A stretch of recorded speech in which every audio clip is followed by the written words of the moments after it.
I'm all about quantum leaps, and you're a high achiever. You want to quantum leap these people, right? You want these agents to see what's possible for them and to actually step into it. Most people's subconscious minds freak out, and they don't want them to do that because quantum leaps are freaking scary for the subconscious mind, right? It means completely moving into an unsafe zone for the subconscious mind, even though there's nothing that could be safer. Alaina, thank you for coming on the show today. I did a little research and I found it very interesting, and I've got a lot of questions. The commercial real estate industry is, we're pretty, especially when you start off, we're very well known for long hours, low income. If there's a better way to be doing this, I love to find out. And so that's why I thought it was, key to having you on today.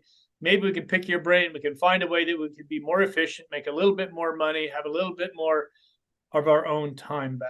And because our industry right now, the way we do it, requires that. So can you kind of give us just a 30-second brief on who you are, what you do, and all that, please? Yeah, first of all, I'm so delighted to be here with you, Joe. Thanks for having me on. It's such a pleasure. And what I love to do is I love to help people essentially add another zero to their bottom line, working 20 to 30 hours a week less. And I have to tell you, I didn't start out that way. Like, I was a lawyer in the music industry in New York City. And so culturally, like lawyers culturally work really long hours. I was working 60 to 80-hour weeks. I was burned out, physically ill. When I walked away from it all to determine like what it was I was really meant to be doing with the rest of my life, and then came into coaching. And it was through running into a wall, like hitting a dark night of the soul, when I walked away from practicing law, that I watched all the structures of my life fall apart. And I call it the destructuring for the restructuring, because what it did is it allowed me to birth my purpose. And ultimately, that's what I do now, which is helping, entrepreneurs essentially double and triple their income while working 20 to 30 hours a week less. And I, having, gotten very ill and sacrificed so much of my life, like I was making tons of money, but had no time or energy to utilize it in a way that I wanted to. So it wasn't the making money that was the issue for me. It was the being exhausted all the time, being burnt out. And as I said, physically ill. And it took a toll on my relationships too. And so I became super passionate about learning how to hack time, learning how to actually expand time, because it is a total myth. I don't care what anybody says. All the gurus can say something different. It is a total myth that you have to work really hard to succeed, even in the beginning. Even in the beginning. Like, some people will say, oh, you put in your dues in the beginning and then it'll be different. No, even in the beginning, it's really not necessary. And it comes from a shift in mindset and relationship with time and money first. Yeah, yeah. Because when I got into the industry, I was now I was a little unique in that I got into an industry that I didn't know, and I was put in charge. I was working at a real estate auction company. I was in the marketing department, and I got laid off. The company did an IPO. They got top budget numbers. They laid a bunch of people off, and so I was one of them.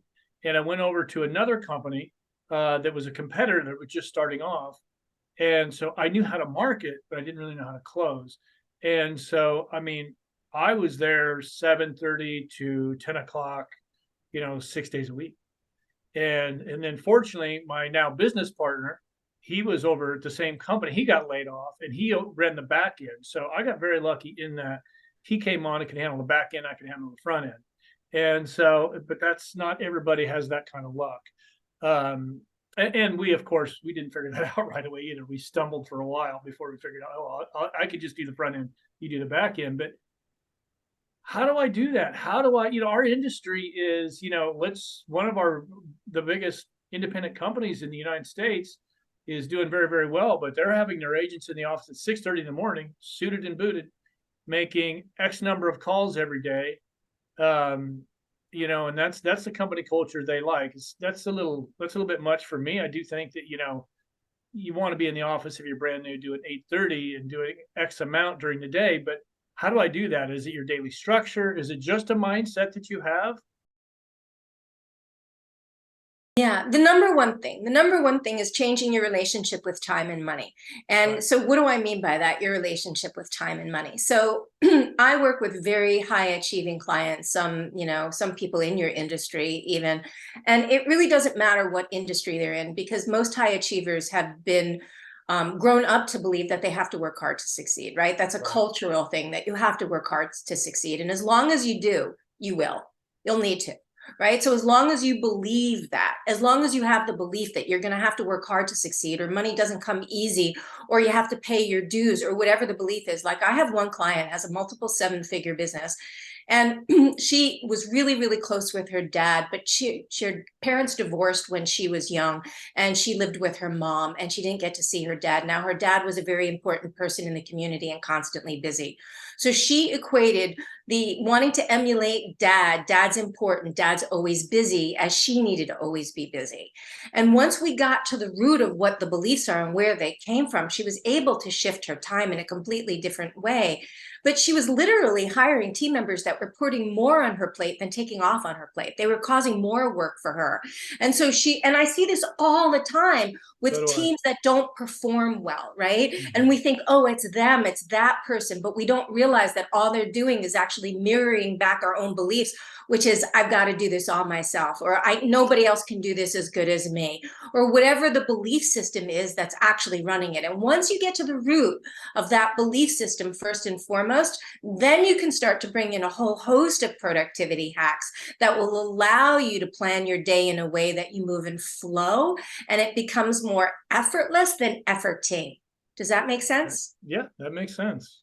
It's tough though in our industry. I mean, it's kind of been dictated to us since the beginning that this is the way it's done. And I do think that it's going to change at some point because, the average age of a commercial real estate agent is around 52. And so in order for this industry to grow, there has to be an evolution of some kind, right?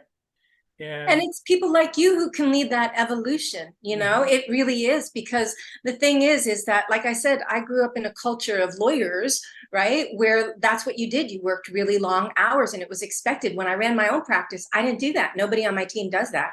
Right now, I work 25 hours a week. Like, I take Fridays off. I don't start working till 11 a.m., sometimes even noon. And it's how I choose to run my days. And it doesn't mean that I can't be uber successful. I am. It's just that's how I plan my days. And I also believe it's possible. So there's a couple of other things, because you asked, like, walk you through it. One of the other things is also working with your energy. And I'll give you an example from another client of mine who is a functional nutritionist and a fitness coach. And one of the things she was doing, other than her workout in the morning, she was literally working from the time she woke up in the morning till the time she went to bed. And I had her do a time audit. I like these holy crap time audits, because when you actually look at how you spend your time and how much distractions and wasted time you spend during mhm, the day, it is kind of holy crap. yeah, But it tells me a lot about a lot of things. It tells me where you're distracted, where things are going wrong, and also where your energy is off. And so she was a prolific content creator for social media, and she would try creating all of her content in the morning, and then, like, wouldn't actually get productive with content till about 1 p.m. And then from 1 to 4, she'd have this like massive burst. But then she was beating herself up because she had wasted mornings on a regular basis. And when I looked at what she was doing, I said, okay, move all your sales calls and all your client calls to the morning, and don't start content till around 1 o'clock. Immediately, 3 hours a day came off. Right? Because now she's working with her energy rather than against her energy. What are the times that you have the most focus for those specific kinds of activities? Right? So part of it is blocking out time, planning your day. There are productivity hacks, delegating, automating, deleting, super key, right? Super key. But none of those things work if you don't change your relationship to time first, because what happens is you free up a bunch of time initially, but then you only fill it with other busy work instead, right? yeah, and that's one thing I really push with our agents because there's a difference between busy work and productivity, productive work. And when I talk to somebody, I do a lot of mentoring and with commercial real estate agents and some residential as well. But I talk to them about, I don't have time. But then, 10 minutes later, I'll walk by and they've got their cell phone in their face and they're, Scrolling. yeah. And I'm like, Exactly. there's your time. That's what I'm telling you. And so I think, looking at your productivity levels, yeah, I'm a firm believer in exactly what you're saying, because I've even changed my schedule. I really forced myself lately. I'm trying to go to bed a lot earlier now. I'm little meditation, reading a book around 10 o'clock, try to be to sleep no later than 11, up fairly early, but really making sure the sleep cycle is very, and I need to get a Apple Watch so I can monitor all that, but I'm sleeping a lot better. I feel better during the day, a lot more energy. I'm a firm believer in that. And I get a lot done before I even come into the office. And I get in around 8:30, 9 o'clock. And but that's just a key time for me. That's peak Right. energy. But that's unique. That may be unique to you. I'm not a morning Oh, person. exactly. Yeah. Right. So That's for I me. like to do my meditation, my workouts, like I call it CEO time in the morning. Right. So that's what I do in my morning. And so it's not like I'm just going through my morning at a leisurely pace, because that's what I like to do, because I'm not as productive in the morning. Right. Yeah. But it's unique to each person. And when we start working with our energy rather than forced, okay, these are the hours that you have to work. Right now, you can obviously, like, if everybody's doing business between, say, 9 to 5, be available during those hours to do business. But I know a lot of like commercial real estate and real estate agents that believe that they have to take every single call exactly when they come in, rather than planning their schedule. Yes. That's such a productivity waster. I It's such push a that so productivity much. waster, and people don't realize how much time I they're know. wasting and why it's causing them to work so many hours in a day. Because, okay, somebody calls, make a plan with them to meet them at a certain hour, like client days. I have certain days I meet with clients, certain days I don't, so I can do other work, right? I just don't allow people like randomly in my schedule. I turn my ringer off during the day. When I'm focused on something and I'm creating something, my ringer's not on. Nobody can Yeah. disturb me. Yeah. Right. So those are types of things, but you have to be disciplined enough to be able to do that. And typically the reason people aren't disciplined is because of the underlying belief system, the paradigm that's going on, that's running the show in the first place. Yeah. Another thing is the time. If you stop and pick up a call, I was reading this article a couple weeks ago that takes you 15 to 18 minutes to get back in the mind frame that you were in prior to the call. Right. So you didn't Right. just lose the call on the time, you've lost another 15 to 18 minutes. Right, exactly. Yeah. Exactly. Yeah, that's why multitasking is very ineffective. People think it's very effective, but what happens is when you're working with different parts of your brain, then as you said, it takes time to re-engage that part of the brain again. And that's why I have people like when they block off things, to block off things that engage the same part of the brain at the same time, so that you have seamlessness between the two tasks that you're doing.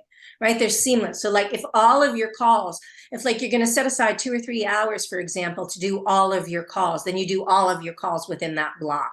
Right. And then you don't take calls when you're doing other things. And that's the key. Like there are so many different things you can do like that that really work. But again, it comes back to, why are people doing that in the first place? Sometimes, honestly, it's just, and I say this with all the love in my heart, but sometimes it's just ignorance of another way of doing it. Right. So sometimes it is, but oftentimes it's those, the dopamine hits that people get when they start scrolling that they're looking for. Mhm. And so they're addicted to the dopamine hits, and that's what they're looking for, rather than focused on, as you said, income generating activities. Yeah. Yeah. I mean, I think if we all analyzed our day and our productivity, we would be shocked how many hours a day are a waste. And, I know that I'll catch myself occasionally. I'm like, oh, okay. I'll be standing out here talking to an agent. We're just talking about nothing. And we both have a ton of stuff to do. And we're both complaining about our time, but here we are. But with our new agents, what we do, Alana, is we'll have them, 8:30 to, and this depends on the agent too. And it depends on how they feel about it. So, but I always suggest, as an example, 8:30 to 10:30 is cold calling. Shut off your phone. Don't have any distractions. Just focus on your cold calling. Because when you're cold calling, you also need to be focused on filling out your CRM all the time too. You got to make Right, sure all the right. details are in there. So you need to be hyper focused on that. And then from 10:30 to noon is, returning your calls, responding to emails and all that. Take a lunch, get away from that desk, then come back in 1:30, do more cold calls. If you have escrows or leases that you're dealing with, contracts, deal with those, close out the day with returning calls and that kind of stuff. That works pretty well when they follow it. Now, Mhm. a new agent, every phone call is important to them, right? And I get it because it's, that could be the deal is in their mind. But I try and get them to control their time. And I mean, how do we do that? How do we get them to understand that they're actually hurting themselves? Just if you could, your advice there, please. Yeah, it's walk them through the process of possibility because again, what's really driving that, right? What's really driving them taking longer on calls is the fear they're going to lose out on something. Mhm. So it's fear that's driving, which is false evidence appearing real. Right. It's fear that's really driving that behavior in the first place. And unless you address the root of that fear, it will keep happening because they're afraid.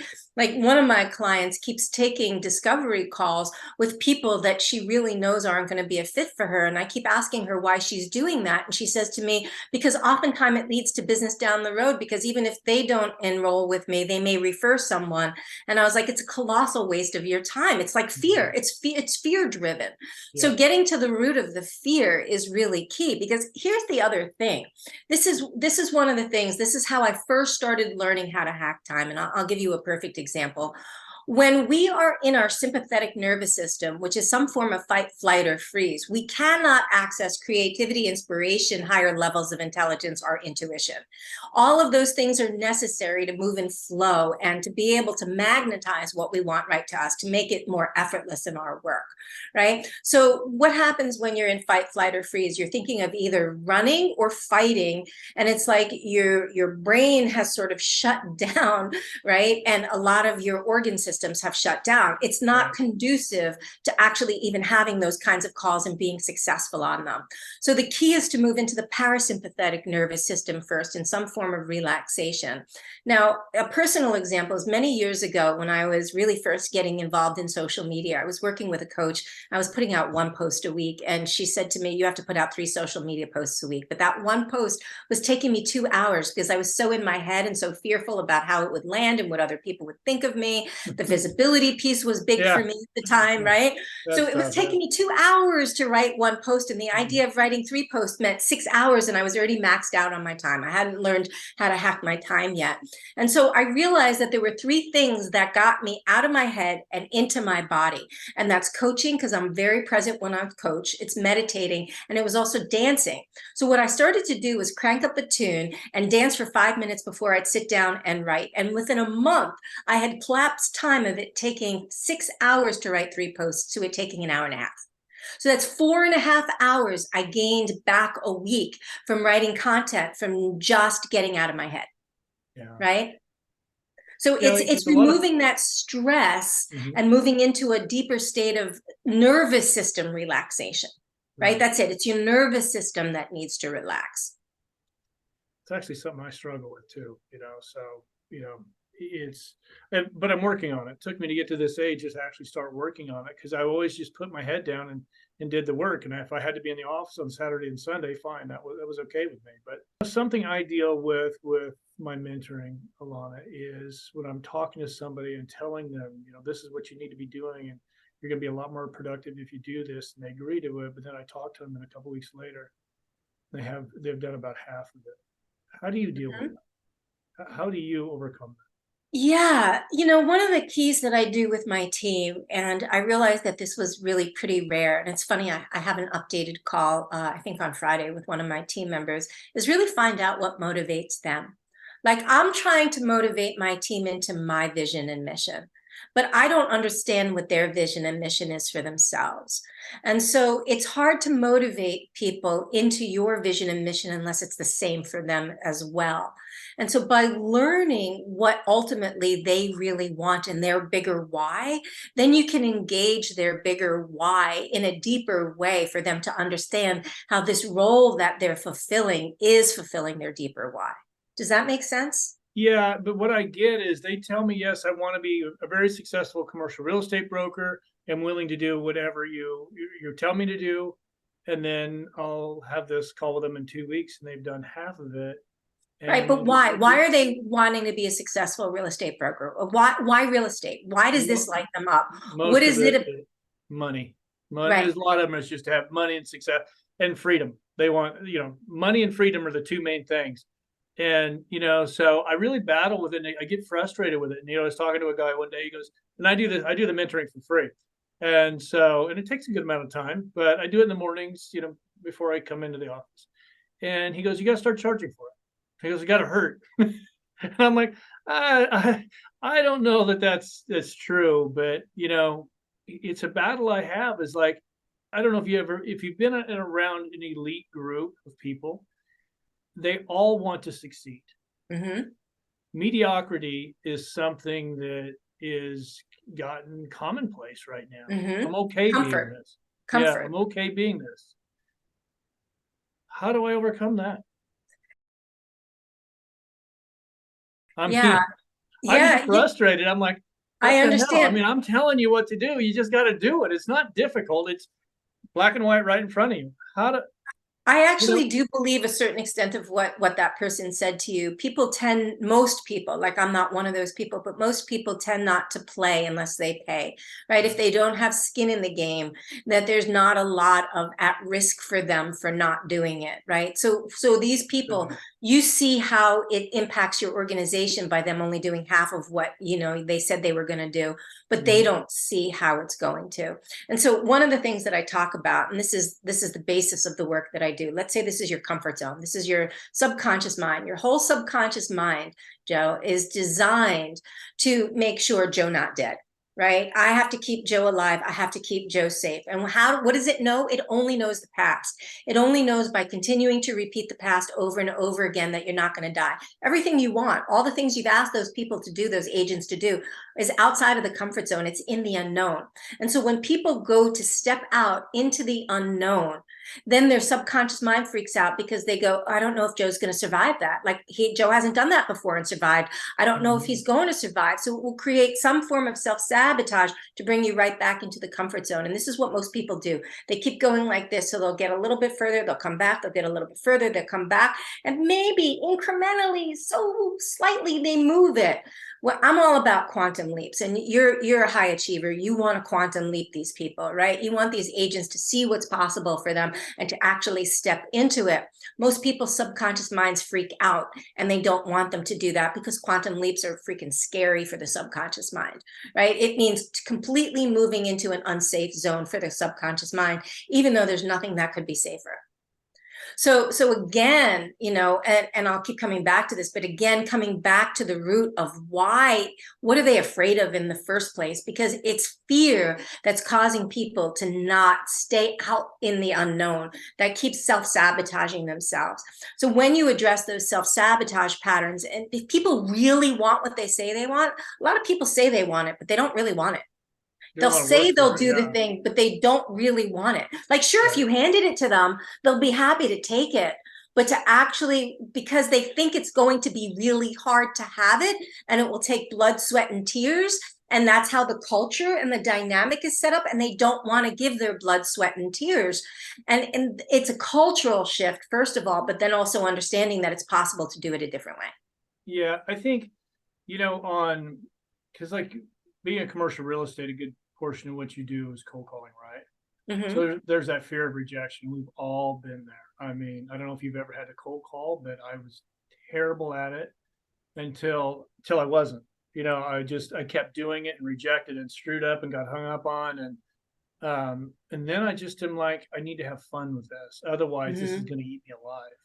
And when I crossed that bridge and made that choice, all of a sudden deals started happening because I wasn't forcing it anymore. Right. But I think a Right. lot of it is the reason they don't do it is just out of fear, Right, right. Fear of and rejection is strong. And I mhm, have to say, one of the things that I work with on my clients is like, yes lives in the land of no. yeah, Right. So you've got to go through, like, I look at it this way. Let's say you were to serve all the aces and the kings in a deck, but you had to get through the entire deck to get to all the aces and the kings. Would you serve them first before getting to the aces and the kings? Most people would give up because of the rejection and the way that it would feel. But if you knew for certain that out of 52 people you served, that 8 of them were guaranteed to be aces and kings, would you do it anyway? And then they would, because There's a knowing there that that's the case. But what they're working in is the unknown, where they don't believe that's going to be the case. And then the rejection, they take it personally.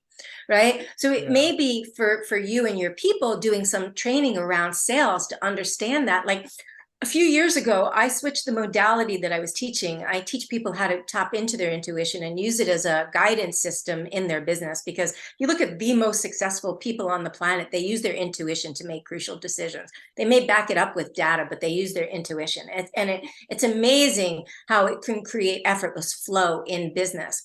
And so I had gotten the internal guidance to offer the modality that I teach now, but I was really new at it and I wasn't confident. So what did I do? And I just told my group program this the other day, because we were talking about how to build confidence. I literally scheduled 30 calls, like uncharged calls, but just for me to practice doing this in a week. 30 calls in a week, so that I can move through it, exactly what you were talking about, and start having fun with it, so I can move through the fear of not getting it right. And once I did that, I was off and running and enrolling clients immediately. But I knew I had to jump through that hoop for me to be confident to actually ask for money to be able to do this. So I scheduled like a whole bunch of calls in a really short period of time so I can move through that fear.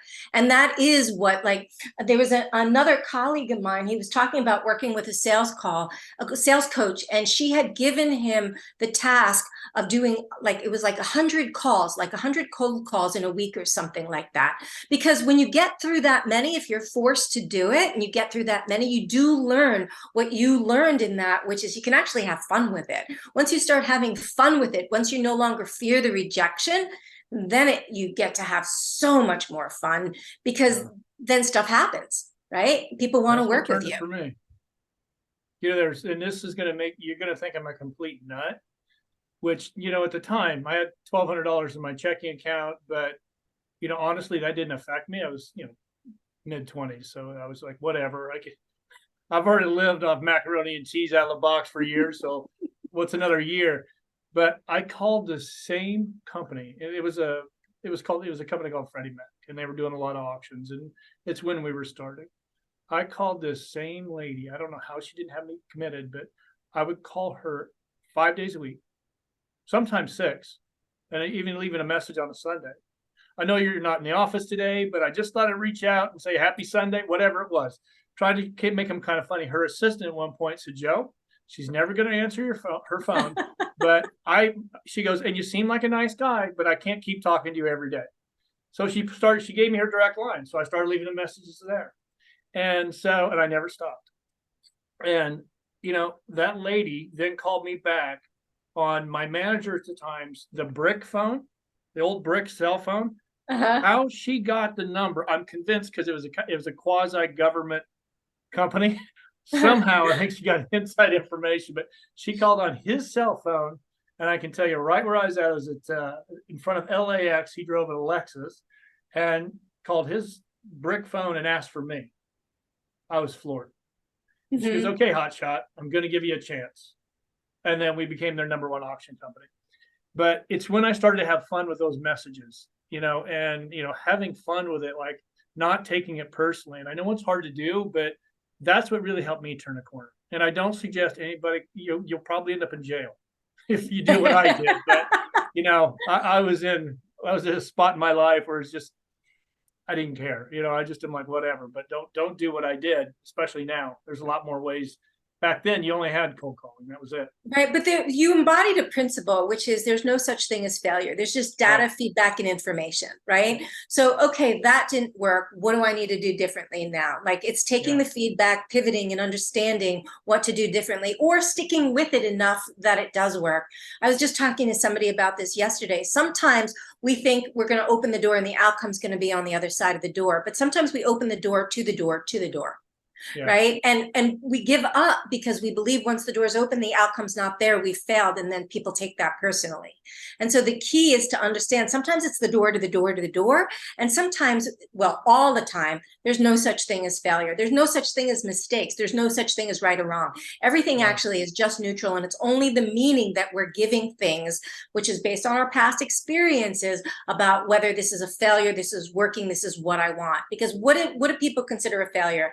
I have a desired outcome that I'm going for, and I didn't reach my desired outcome, therefore it's a failure. No, it's a target.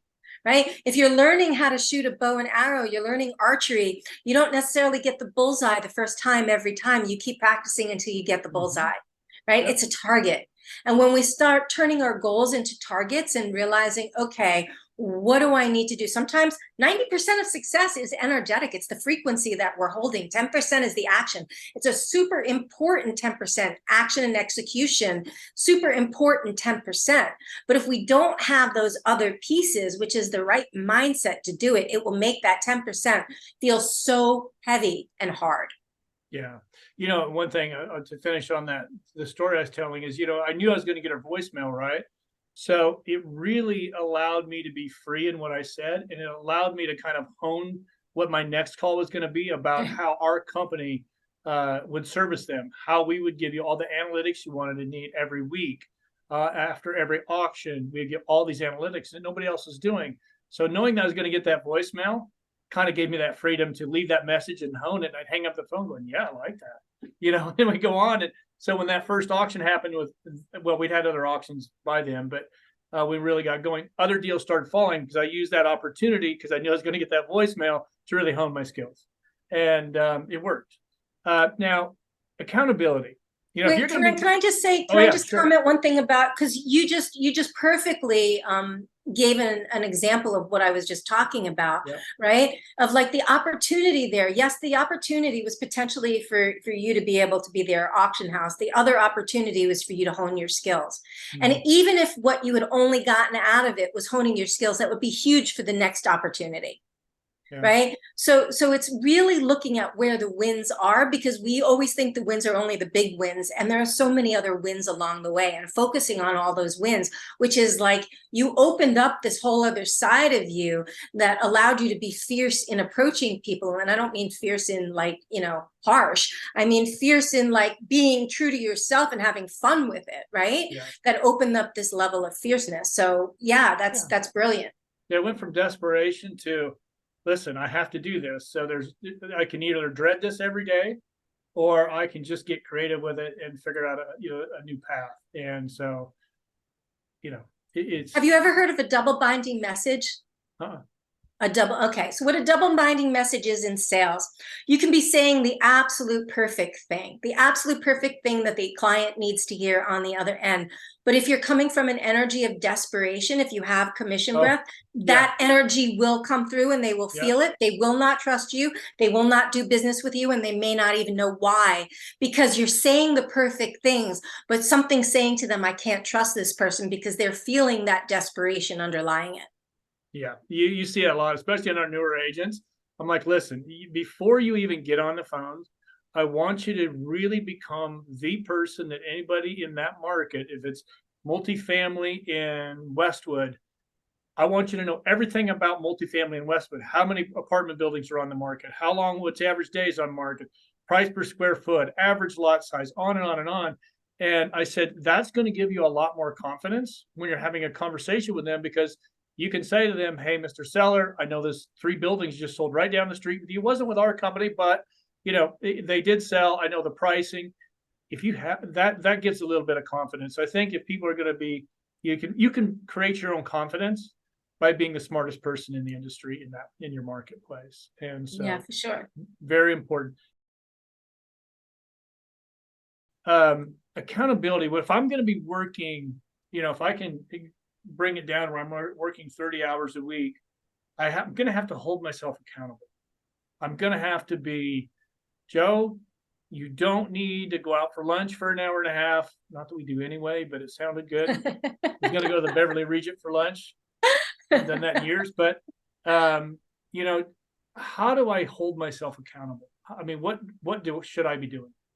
Yeah, that's a great question, because it's something that I work on a lot with my clients. One of the biggest things that's important to create a level of success in your business is self-trust, right? And accountability is about building self-trust, because if you say you're going to do something, but you don't continuously do what you say you're going to do, you don't trust yourself. So then when you actually go for something, like, like having a client call with somebody who's actually interested, you haven't built the self-trust with yourself. You haven't built that level of confidence. And so that's why accountability is so important, because it builds the self-trust. Right. So that's an inside job of building trust with yourself. And it starts with little things. Like, you can do this little thing every day. I have my clients fill out accountability forms where in the morning they will write down what they're committed to, and then actually send it to me so that they can be witnessed for that. But write down what they're committed to. That's And here's the brilliant. thing about making those commitments: only commit to what you know you're going to do. Because if you put everything you have to do on it and you don't do it, if you don't do 100%, 100% of what you say you're committed to do, then your answer is no, I did not do what I said I would do today. You haven't built that self-trust. As a matter of fact, you've eroded it. So you start to get very discerning about what you're going to commit to that day, so that you're really clear that you can do 100% of it. And if you do it for enough days, it starts to build self-trust of like, oh, I said I was going to do this today and I did. That's Right? brilliant. It's a brilliant way for people to start building that muscle of self-trust with themselves, because especially if they start smaller with, okay, these are the 5 things I really want to get done today, but if I only commit to 2 or 3 of those and I know I'll get those done, then at the end of the day, when I ask, did I do what I said I was committed to? Yes, I did. Because the 2 questions that you ask at the end of the day is, did I do what I said I was committed to? And if not, why not? What was the excuse you used? It's an excuse. What was the excuse you used to take yourself out? People will say, oh, no, it's real. This came up. I had to do this. I didn't have the time to. It's an excuse. What was the Right. excuse you used? And then you could start to spot your self-sabotaging patterns, because you'll start to see similar excuses showing up on a regular basis. Yeah. Yeah. When I'm mentoring, again, I do it for free. So I'll do these calls in the morning, and, the first couple calls are usually pretty good. I go through everything they need to do. I said, okay, let's talk again in 2 weeks. It's going to be a 15-minute call. And, a lot of times the second call is, no, I didn't do that. Okay, why didn't you do it? Well, I just didn't have time. But then the third call, they just don't want to, they don't want me to hold them accountable. And honestly, I start feeling bad for doing that. So I think self accountability is, Yeah, self-accountability is key, but also getting permission. Like, so for example, okay, do I have your permission to hold you accountable? And here's what yeah, that's going to look like. Right? Because there's a difference between expectation and agreement. Nobody likes to have expectations of them. Expectations don't feel good, but agreements are different things. People are much more likely to agree to something, to do it if they actually agree to it, rather than have the expectation. So for example, if I have a really important thing that my team needs to do, I will make sure everybody says to me, okay, what is your job? Here's what I'm going to commit to doing. Are you committed to doing that? Yes. And I will get that from everyone on my team. So I know that I can hold them accountable to what they said they were going to do, because now we have an agreement. yeah. I know every manager in commercial real estate and residential is sitting there going, ooh, if they came on board with my company, I have expectation because they've come on board. And so, you're saying you got to, Expectations do not work in relationships, right? Because so many expectations are unsaid expectations besides, and everybody has a different interpretation. There's a difference, again, between an expectation and agreement. Your managers, get your people to agree to what it is you're expecting of them in their own words. Like, not like you just lay it out and you go, okay, do you agree to that? And everybody says yes. You want to hear it for them. What are you agreeing to? it'd almost be good to have it printed out, a mini kind of contract, just a couple of paragraphs that might be helpful. Say, listen, I'm willing to do all this for you. I mean, because in commercial real estate, and I know you're not in commercial real estate, but for us, we bring an agent in and we hire them. We do classes at 8:15 in the morning, and then we close out the day at 5 o'clock. So we put a lot of time into each one of them. And me and my business partner are both in that 5 o'clock. He does the 8:15 one. And then, we pay for everything. There's Right. all these websites that we have to belong to. They're very expensive. And so I think that generates some expectation on our behalf. And what you're saying makes Right. perfect sense. that Yeah, there needs because to here's the be. thing, you're investing in them and you want them to invest in themselves for themselves and the company as well. And they're not investing in themselves. And so there feels like there's not a meeting of the minds because you're making much more investment than they're making. But again, there's an expectation there that's being unmet, which creates disappointment.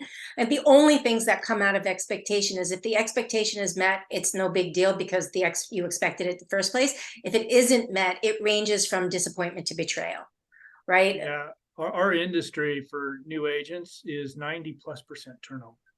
That's why I Mm-hmm. brought that up. And it was just a conversation I was having yesterday. And I'm like, how do we get that down? And I think you're really onto something here with this is there needs to be, we sit down and have a conversation with them going, here, tell us, what do you expect from us? Here's what we expect from, going through the whole process. Right, And right. then the self accountability, I think, is something good. Self You know, accountability, and it may mean even for new hires because you're putting so much time and energy into them that they fill out like an online form with these accountability things and send it in. Not that you may ever look at it, but that raises the bar for accountability because now they know the potential for being witnessed. yeah, yeah, Right. And it that's good tends to advice. keep people more on track with themselves than when they're not accountable to themselves. Well, hopefully everybody in the commercial real estate industry is watching this. We're going to change this industry with this video. Now, here's something, and how long, and I'm sure this happens to you, somebody will hire you and then they'll come like, okay, I don't want to do this anymore. Does that happen a lot to you? No, hardly ever. Yeah. Honestly, in my entire career, it's happened twice. Oh, really? I've been a Okay. coach almost a Well, decade, yeah. and it's only happened almost twice. It's only happened twice to me, and the reason is so I have this real belief. Like, you ever call like your phone company and you're just not satisfied with the service that you got with what you're trying to solve. Like, my mother, for example, complains all the time. No one takes care of anything. I get these idiots all the time. They can't do anything. I don't have that problem. I get my problems solved all the time. Why? Because I believe they will be. Yeah. So I believe that I hire people who are in alignment, who are compatible with me and the work. There are certain threshold requirements that I have, the certain things that for me would be red flags if people had, that I would say, oh, they're not going to get the value of this work. Right? Right. They're not actually going to do the work. And I have to say, people ask me this all the time, like, what's my success rate? And it's in the low 90s because of this exact thing, because I'm so clear about the kinds of clients that I take on and that they are the right fit for the work and that they'll actually do the work. Because all the clients that haven't gotten results is because they haven't done the work. It's not because the work doesn't work, it's because they haven't worked it. And Right. so for me, having those I call them kings and queens standards, right? There are certain standards for the people that you're going to do business with, whether they be colleagues, whether they be clients, whether, it doesn't matter. Across every part of your business, there's kings and queens standards. These are my standards for doing business. And if you do not meet them, I am not a fit for you. Okay. Yeah. Yeah. It's now, is that you're dealing with people? What level of people are you hiring? You like executives? Is that who you're talking about? I know I wouldn't say that I'm hiring. I don't have executives on my team yet. I have, my head Okay. of marketing, internal marketing. I wouldn't Gotcha. call her necessarily executive, my executive assistant, my lead generation team and coaches who are on my team. Yeah. Okay. Yeah. A lot of, commercial real estate, a lot of what's hired in, like one company hired like 400 new agents this year. And yeah, well, that was across the country. That wasn't just in California. It was across the country. There's a lot of them, but a lot of these kids are or young men and women are right out of college, and this is going to be their first job. And so that's kind of our struggle, and that's where a lot of our percentages come in when they are. But I think what you were saying about setting these expectations in advance. We're at our company, Agreements. Commercial Brokers International. We're pretty good about it. We'll tell you, like, listen, if I'm in the office and you're new and you don't really have any business yet, your day, I'm going to be there with you. And so I can help you all day, every day. But, we're not going to be working from home in the morning and, you got to make this happen right off the bat. Right. There's so much to learn. You got to just learn the industry. You got to learn the market. You got to learn the asset class and, and all the different websites we belong to. So there's a lot to learn. But after a while, then they're free to go on their own. But And don't so, you learn, don't you, haven't you learned in the years that you've been doing this, that there's a certain DNA makeup of people who are successful doing this? yes, it's hard to find though. It's the thing is when they come into it, we'll do like two to three interviews, right? I do a phone interview, then two in person. They kind of tell you what you want to hear in the beginning. It's really hard, especially when they're newer. References are usually if they're new to the industry. It's a little hard to do now. The more experienced agents, yeah, you know, that's not a problem. But the newer ones is where we struggle in our industry, and that's where the big turnover comes in. And Hmm. but I think with something like this and talking about the expectations and being very clear, I love the fact that you write it down. I think that's something, create a self accountability contract for themselves. I Yeah. think that's a key. Build If trust they with can do that. themselves. That's key. Because no matter what they're doing, whether they're in commercial real estate or in there in some other job, it's the same issue. Yeah. The biggest issue that if they're an entrepreneur, the biggest issue that entrepreneurs have is not trusting themselves to actually do what they say they're going to do, Yeah. right? And the trust can be eroded if you've set goals and you haven't met your goals. The trust can be eroded there. Okay, I said I was going to set the goal, I didn't achieve the goal, right? So it's really about building that self-trust is so paramount in entrepreneurship. It's not even the new entrepreneurs, it's the entrepreneurs that find success and pretty big success. And I hear them and they have imposter syndrome.